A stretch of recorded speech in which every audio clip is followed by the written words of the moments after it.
Halo, perkenalkan aku Andy Jennifer Fididian. Di sini aku mau membahas tentang pembuktian di dalam telematika. Apa sih telematika dan pembuktiannya?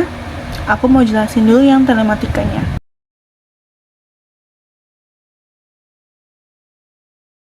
Dalam konteks hukum, aku mau kasih tahu pembuktiannya. Pembuktian di dalam bidang telematika meliputi bukti elektronik seperti email, dokumen digital, metadata, jejak digital, hingga hasil digital forensik.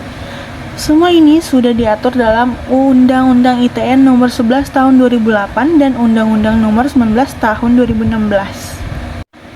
Pembuktian ini sering digunakan dalam kasus-kasus yang pertama, pencemaran nama baik online, pemalsuan dokumen digital, hoax, dan manipulasi data. Serem ya guys. Oke, aku mau ambil salah satu kasus yang menjadi viral di Indonesia. Adalah dugaan ijazah palsu Pak Joko Widodo. Tuduhan ini pertama kali ramai saat Bambang Trimulyono menggugat Jokowi secara hukum, menuduh bahwa ijazah yang digunakan saat mendaftar pilpres adalah palsu, guys. Oh my god, ini jatuhnya kayak pencemaran nama baik ya, guys.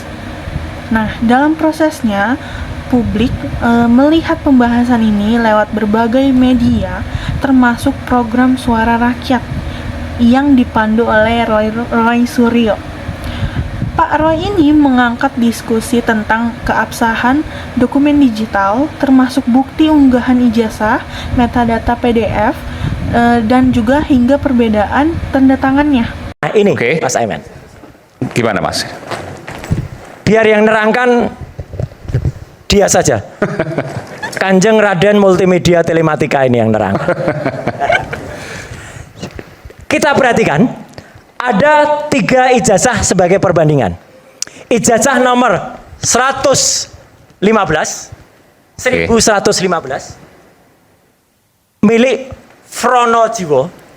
Ijazah nomor 1116 milik almarhum Hari Mulyono.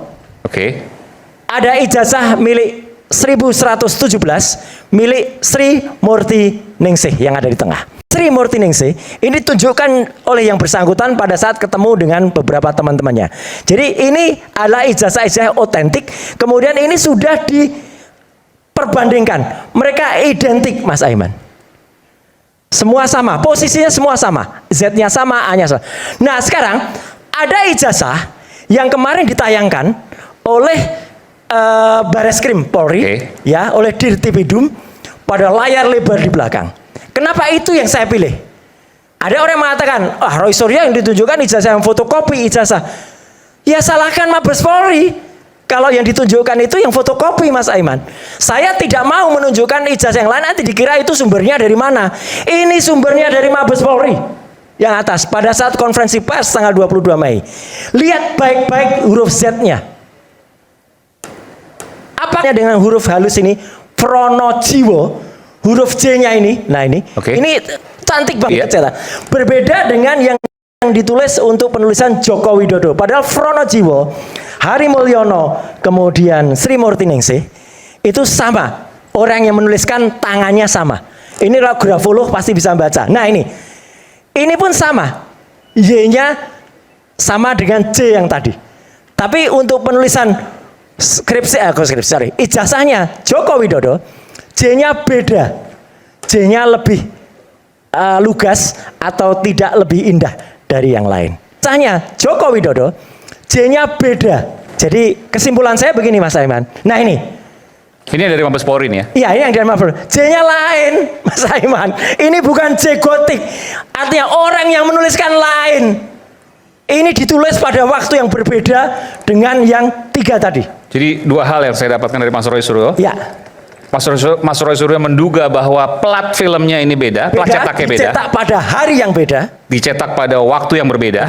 Dan yang menuliskan itu juga orang yang berbeda. Dan cetakan yang berbeda itu tidak mungkin dalam satu angkatan yang sama. Tidak mungkin, tidak boleh. Tidak boleh. Pasti apalagi cuma nyetak satu angkatan kan paling cuma lampu 4, apalagi yang sudah di satu angkatan itu nggak ada 60, Mas Aiman. Dan yang menuliskan itu adalah dari Orang yang berbeda. Orang yang berbeda. Patut diduga adalah orang yang berbeda. Tapi yang jelas yang sudah pasti 99,9% ijazah dengan nomor 1120 ini tidak identik dengan ijazah 115, 116, 117 yang itu diakui adalah angkatan 80 dan lulus 85 angkatannya Joko Widodo. Baik, Clear. Waduh, disinilah pembuktian telematika berperan penting. Misalnya yang pertama ada metadata file ijazah bisa dicek kapan dibuat. Yang kedua, verifikasi dokumen melalui institusi atau UGM, Pemda, dan lain-lain.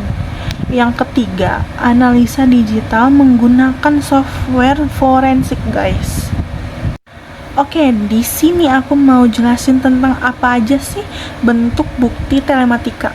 Oke, yang pertama ada dokumen ya guys, ada dokumen. Dia seperti dokumen elektronik, PDF, dokumen Word, atau scan. Nah, yang kedua ini metadata guys. Metadata itu berisi kayak waktu pembuatannya, modifikasi, lokasi file juga. Terus ada yang ketiga, jejak digital, seperti chattingan, postingan, atau komentar. Yang keempat, ada rekaman suara atau video guys. Harus bisa dibuktikan keasliannya. Yang kelima, ada log server dan IP address untuk menelusuri asal file. Yang keenam, ada hasil digital forensik. Oke, di sini dalam kasus ijazah Pak Jokowi, misalnya pengadilan bisa memeriksa kesesuaian tanda tangannya, waktu scan-nya kapan, scan dokumennya kapan, terus juga apakah file pernah diedit atau dimanipulasi, gitu guys. Oke, kalau ada yang tanya apa tantangan pembuktian telematika, aku jelasin dulu. Tidak semua bukti digital dianggap sah begitu saja guys. Hakim harus menilai. Yang pertama, hakim harus menilai apakah bukti diperoleh dengan sah. Yang kedua, apakah bisa diverifikasi secara ilmiah? Yang ketiga, apakah sesuai dengan alat bukti dalam KUHP? Itu menjadi tantangannya Pak Hakim ya guys. Oleh karena itu, dibutuhkan ahli digital forensik dalam membuktikan apakah dokumen benar asli atau dokumen palsu guys.